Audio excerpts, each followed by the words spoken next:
Hello, parents. This is Mrs. Sheard. I teach world history at Pinnacle View Middle, and I wanted to kind of take you through some of the activities that I do with kids so that you can have an understanding of what your kids are getting every day, and then that might make it easier for you to be able to support them. So I'm going to go ahead and share my screen and go through a couple of the lessons exactly as I go through them with the children so that you'll see what they see. Okay, so first I always tell them that I'm now going to share my screen.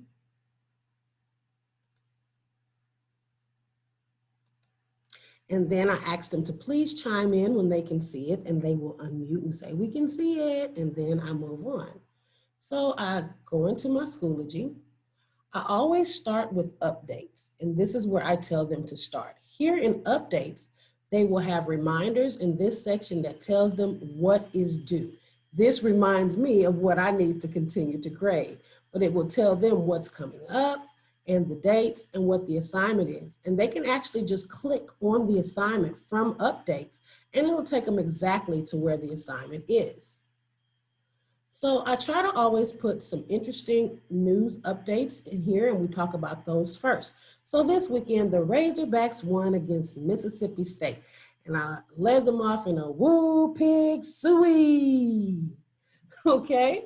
And then after updates, we go to the materials page. On the materials page, this is where all of their work will be housed all year long. Here at the bottom, I have the calendar. This is the district calendar, so it shows all of the important holidays, off days, and whether or not it's an A and a B day. In this folder, I have all of the stuff from the beginning of the year. So that's stuff like if they're new to school and they want to meet the teacher, their quick Schoology buttons, how to submit a Google Doc on Schoology, how to look at your grades on Schoology, how to write a 5 W's report. This is an example. These are some of the things we do all the time, okay? So these things have been on their page since the beginning of the year. After the first 3 weeks, I put them into this folder. So all of the students had access to a video that showed them how to look at their grades and a video of how to submit their work on Schoology. And there are many different ways to do it. It's not just one way. Okay, so then after we've already looked at that and looked at updates, we go into this folder, PVMS 6th grade world history. All of their lessons are stored here. They don't have to look for them all over the place. They're always going to be in this folder. When we click in that folder, you see I already have it separated into each quarter so that they know what they will be learning over the year, excuse me. And once the folder is complete, then I will come over here and unpublish it. Once I unpublish it, the folder disappears from the student page and all of the assignments are locked. So sometimes when your child goes to do makeup work and they're saying, oh, this assignment is locked, that's because once we unpublish a folder, all of the assignments are locked there as well. And to fix that, all they have to do is message me and then I can unlock it. Okay, so we're going into theme 1 because that's the one we're just finishing. I really try to keep everything very nice and neat and organized for the students. So on the first day when we did this chapter 2 lesson 1, this was the only folder at the top. And as I added the next folder, chapter 2 lesson 2, then it was above that one, chapter 2 lesson 3, and then this is the one we worked on today to complete chapter 2. In the resources folder, I always place resources for each chapter. So you can see in chapter 1, there's videos here, there's slideshows, there's vocabulary, there's lots of things, the summary for chapter 1, so they can get the main ideas. These things are always available to help them be successful. For chapter 2, I also put resources there. There's the slideshow for geography and economics, which is chapter 2, lessons 1 and 2. There's the chapter 2 summary, and there's the complete Grapes of Civilization slideshow that we will be using all year. So let's go ahead and look at what the lessons actually look like. So this is how the lessons build. Chapter 2, lesson 1, we do a lesson a day. Starts off with a bell ringer. A bell ringer is what students are required to do before they enter team meeting. It always is an open-ended question. Sometimes there's an activity that goes along with it. Let's look at this one. The question is, how does geography affect the way people live? So in there, I gave them the definition for geography, the question, I gave them some important vocabulary words, and then I gave them a video to watch that is about geography because I want them to know what geography is. Then there's also an intro to geography video here. I asked them to please, in the directions, says, think about the question, answer the question, then comment on another student's post. I have included videos you can watch before answering the question in order to get an understanding of the word geography. Once they complete the videos, then they go ahead and post what they think is the answer to the question.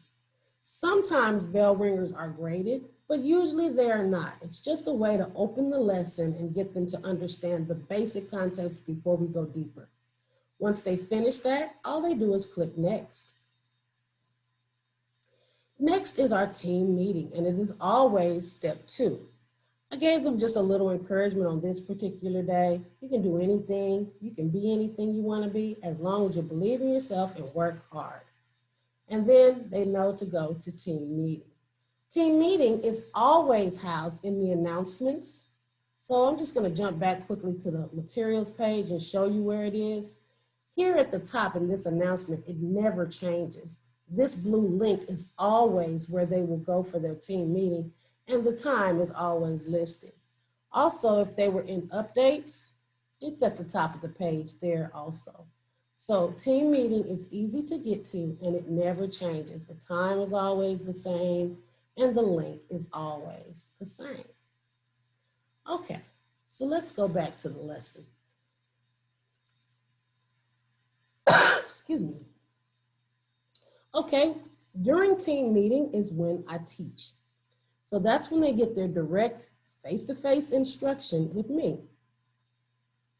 Once we finish talking about whatever it is the topic is, I give them instructions for the rest of their lesson. So for step 3, they had to read or listen to chapter 2, lesson 1 in their online textbook. Here are the instructions to go to the textbook, which they already are pretty familiar with because we do this every day. And then return to the team meeting for discussing the lesson in 15 minutes. To get to the McGraw-Hill book, it's very simple. They just go to their class links, click on the red McGraw-Hill button. Now, I'm a teacher, so I have 2 options, the teacher edition or the student edition. They only have the student edition available, and there's a word beneath it that says launch, and that just means they would launch their textbook. When they get to their textbook, they change it to the chapter they're working on. In this instance, it's chapter 2, and the lesson they're working on, which is lesson 1. And click go. The online textbook is a wonderful resource because often students don't feel like reading everything, so they can listen to it. They would click on this headphone and click the play button. It will read all of this for them. And as you can note, none of the pages are over about 3 minutes. This page is 1 minute, 41 seconds. Click to the next page, 2 minutes, 2:25, 1:50, etc. So none of the pages are more than 3 minutes long. Along the top here are lesson resources, which I always encourage them to explore. There's charts. There's videos. Here's a video that can help them understand the lesson more deeply. There's interactives, okay? There's also a self-check quiz. If they click on this self-check quiz, they test their knowledge of the lesson with 10 questions that automatically answers the correct answer for them when they're done. This gives them an opportunity to see if they learned the lesson. I often get questions from the test directly from the self-check quiz or related to the questions from the self-check quiz. So these are all of the resources that your child has available to them to make sure they understand the lesson. Okay, so I'm a kiddo and I finished listening to the lesson and now I return to discuss it with Miss Sheard. I just go back to my Schoology page. And then I will go back to updates and click team meeting and go back and meet with her and discuss for 15 minutes what we learned. Finally, there's a quiz. Now, oh, excuse me, I shouldn't show anyone's grades. The quiz has 5 questions on it. The 5 questions are, let's see, there we go. Don't want them to have, excuse me, there's 6 questions on this one. There's one about the globe, one about longitude and latitude, map projections, 5 themes of geography. These are things that people consider resources. And the last one is a video that they're making telling me about how migration affects culture. All of these questions come directly from the text, directly from it. For example, the one about migration. Hold on, let me put this back to the right chapter. That's the video question. It's on the very last page of the lesson. And it actually talks about population shifts right here. And it talks about when people migrate, what can happen and how culture can be mixed. So if they listen to the lesson and participate in the activities, they will always be able to score well on Ms. Sheard's assignments. And I usually give them 2 days on each assignment that is graded before it is due. So now they've done their bell ringer, they've done team meeting, they've listened to the lesson, they've had a quiz on it. Now there's a slideshow for the grades which incorporates this, and I expect them to look at that slideshow. And then when they're all done, step 6 is always an optional step. I give them something fun to do here. There was a short 1-minute video where they could kind of exercise, get up and move around a little bit. And then there's a longitude and latitude game. And that will be the end of lesson 1 in chapter 2. Next, we will go into, excuse me, let me go back to here. And we will go to chapter 2, lesson 2. That's the next time that we meet.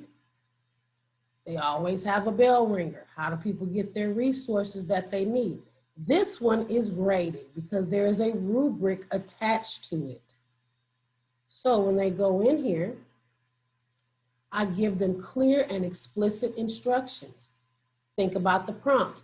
How do people get the resources they need? Decide which economy the United States has. And I give them 3 different kinds of economies. Traditional is where custom decides what people do, make, sell, and buy. A command economy is the economic system where the government decides what will be sold and who will grow what. And then there's the market economy where the individuals make the choices about what to make, buy, and sell. I also let them know that this discussion will be graded. It says, decide which economy the United States has, post your claims supported with evidence that you've either seen or experienced in your own life or on shopping trips, and comment on another student's post. So I would show it, but would actually show their names, and I'm not comfortable with that.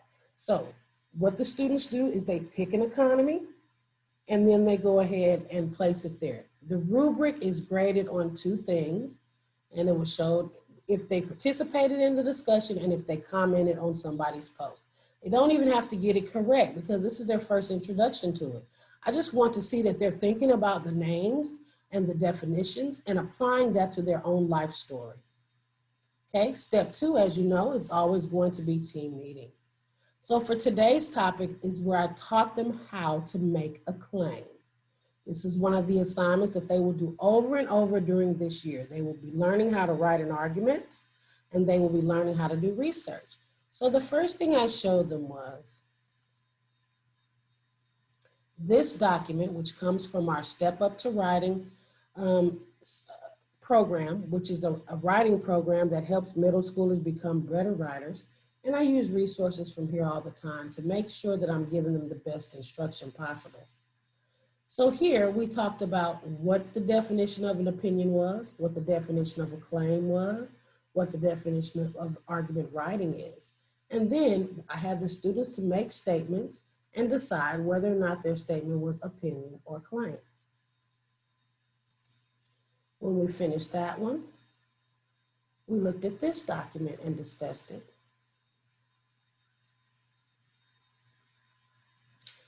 This document gave statements, and then students had to decide was it opinion or a claim, and then give me reasons. And we went over each one of these together as a class.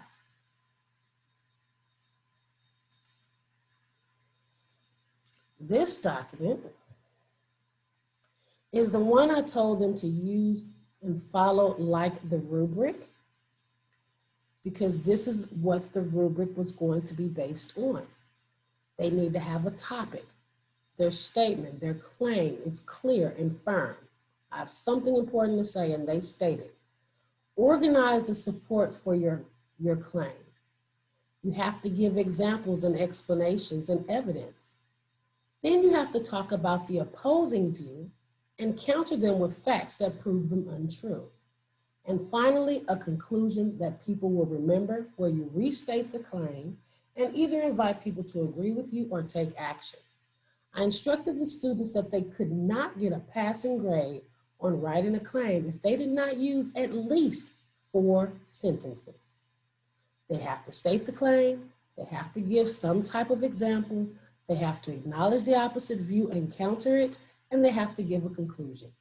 Obviously, 4 sentences is not going to be enough, but there is no way to get a passing grade with less than 4. And I made sure to tell them that.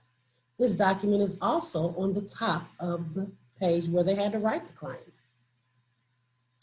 Once I finished going over all of these documents with them, I gave them this video to watch. It's a 10-minute video of an actual English teacher going through the steps of how to use an outline to plan an argument and write claims.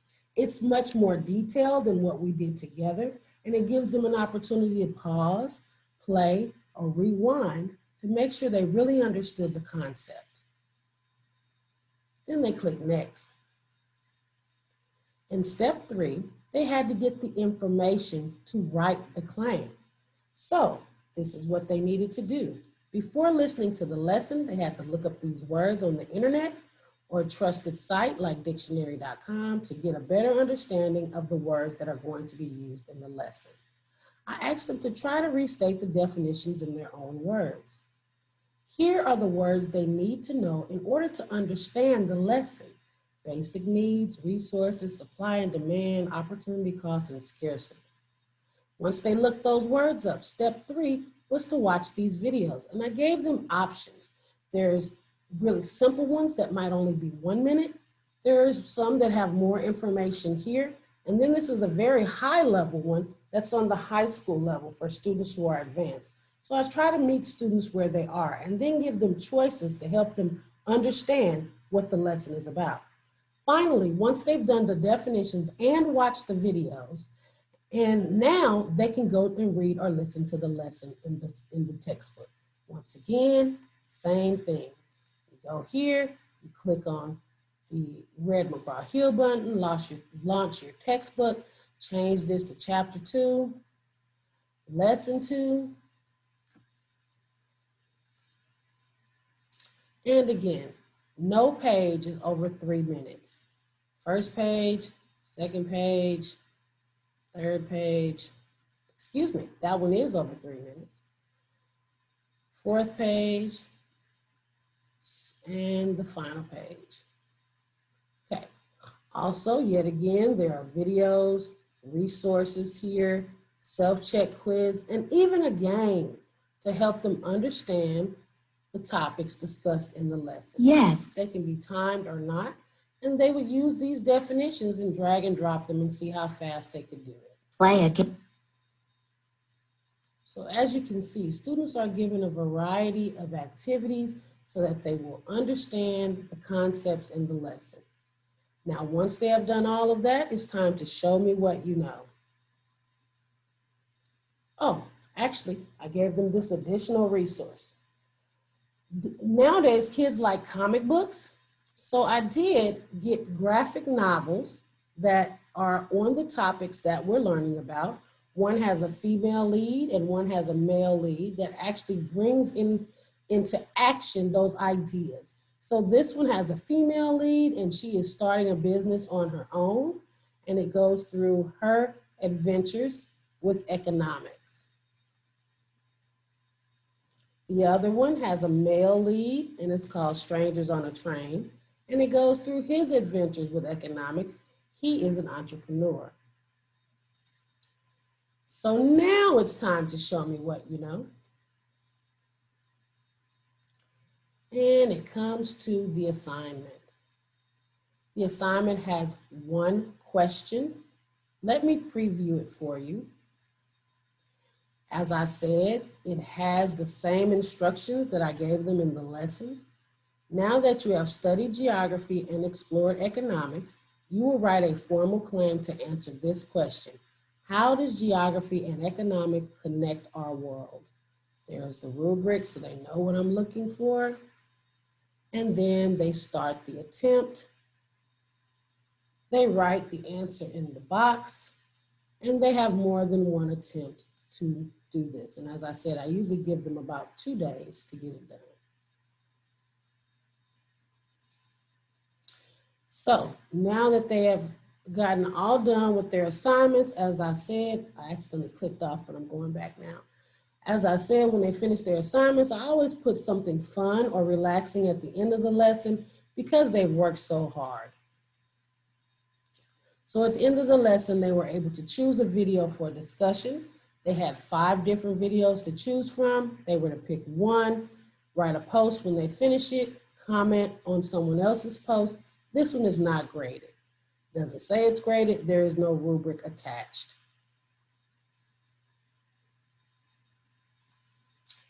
The next day, same process, people. Ms. Sheard doesn't switch it up. I don't want to trick the babies.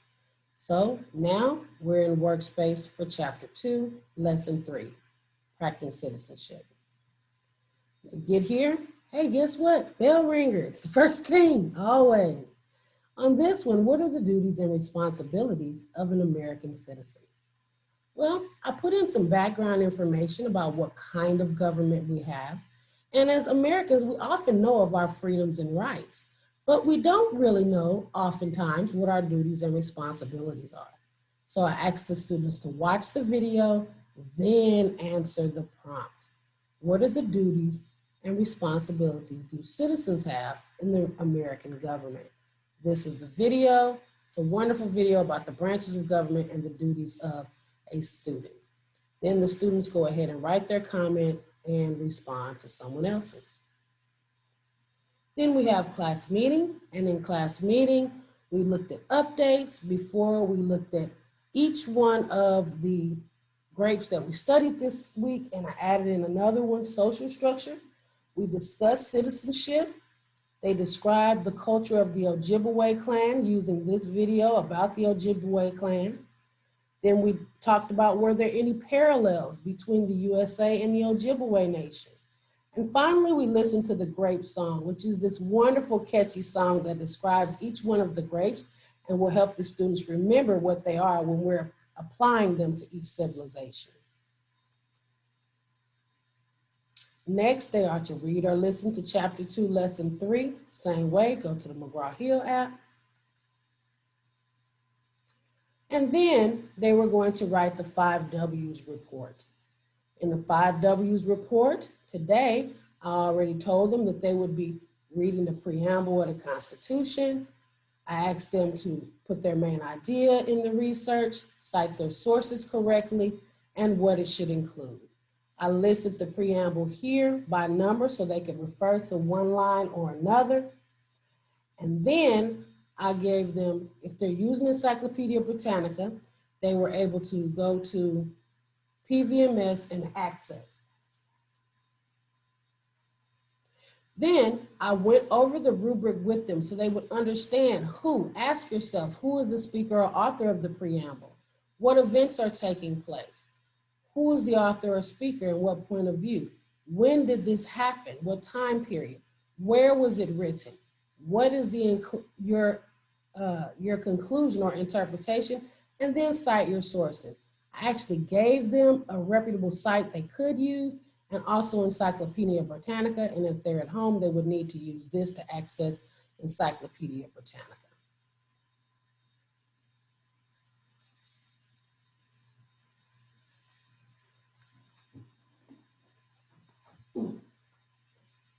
What's up, baby? I'm sorry. Lucas, what's up? I'm sorry. Recording a video for parents. What's up?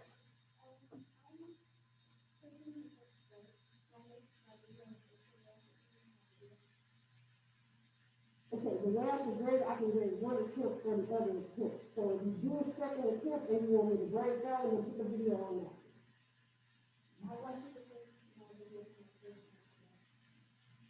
I'll see if I can do it. I'll try. If not, I'll message you and say, nah, I'll put it on there. Okay?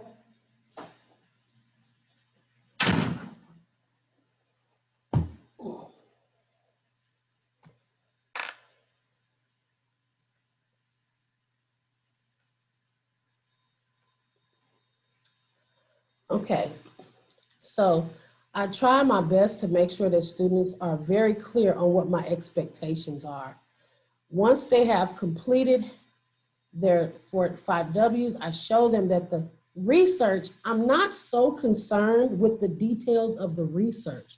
What is most important is that they use the research to understand the difficult text. That is the point of the research. So that's why I don't tell them, well, you got to write a complete sentence. This has to be a paragraph. It's not. I want you to do the research on the author because that builds historical perspective so that you can then understand some of this more difficult text. If you know what's going on during this time from your research, it's easier to understand. So the biggest points go here to where you're telling me your conclusion or your interpretation of what they're trying to say. And then sourcing, correct sourcing, is a standard for 6th grade. So I'm teaching them how to use citation makers. A lot of them just want to copy the website. Well, that isn't going to get you all the points that you need. Copying the website might get you satisfactory. Using more than one source might get you good, but you cannot get excellent in sourcing unless you are actually using the citation maker to make the correct citation. The citation maker is located here. If they go to their school library, which I have taken them through this before, they click on the word links. I've already told them that these databases are the most easiest to use. So if you use it, Encyclopedia Britannica here, you see it's already set for middle school level. Let's say we're searching the preamble, Constitution preamble.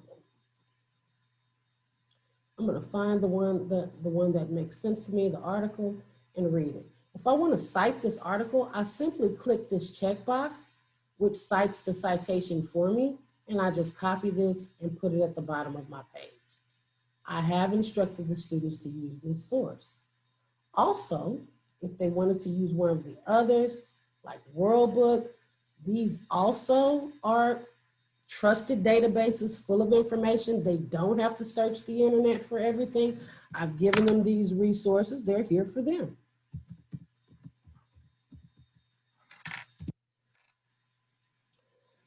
Let's see. Okay, so here's an article about the preamble. This one cites it a little different place. They go to settings, click citation, and here's the citation. And they would always tell them copy it from the back of the date all the way to the author and place it at the bottom of their page. If they want to use their own website, here's a citation maker that they can use to create a citation with a book or whatever else they've used. And I have given them examples and talked them through how to use it.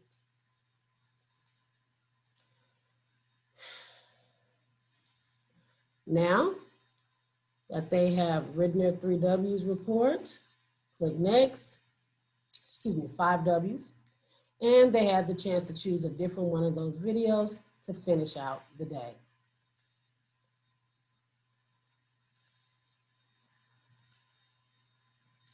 So now, We have done geography, economics, citizenship, and now we move to today.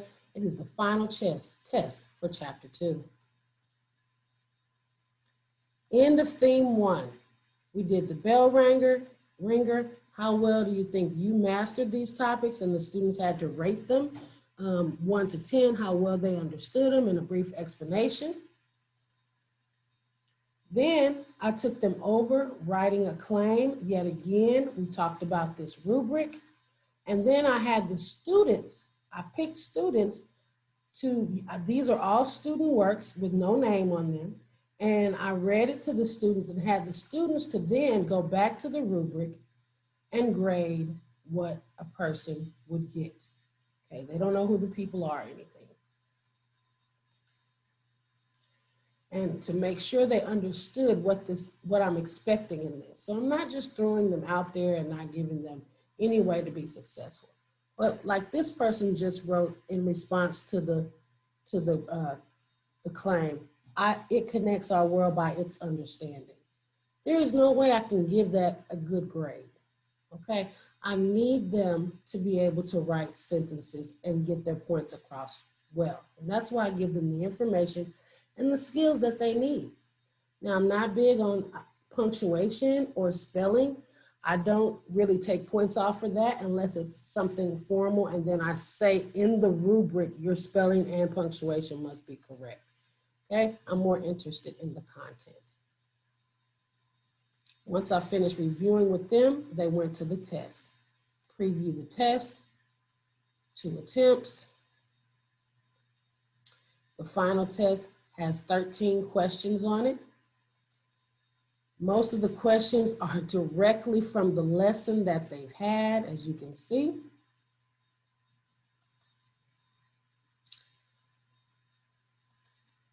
Most of them are true, false, or multiple choice. There's also a video question. This one is interpreting text. Drag and drop, talking about economics and geography. And they had a video question at the end. They have 2 attempts and 2 days to get it done.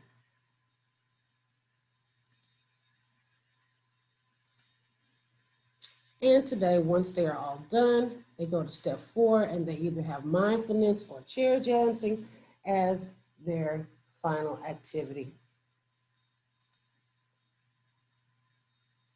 So parents, as you can see, I do put a lot of work into making sure that students understand the concepts that need to be taught and that they have multiple opportunities to express their learning, and they have many different ways of learning the information. I try and take into consideration all of their different learning styles. In addition to this, they can always go back and watch the videos that I produce for every single lesson if they miss one or if they don't understand something. And I'm very good about responding to messaging during the day. So if you have any questions, I would appreciate you emailing me. As far as grades, I can't really show you how to look up grades here because it'll show my students' names in their grades, but it's a very simple process. Just ask your student to click on grades on the side of their Schoology page. And then if there's nothing in the space where they've not submitted anything, they just go up to the top and the assignment is listed there in blue. It's linked. They click the link, complete the assignment, submit the assignment. So I hope that this video has helped explain a little bit more about what the class is like, and I hope that it will help you support your kid in their learning. Thank you so much for taking the time to watch this video, and this is Mrs. Sheard signing off.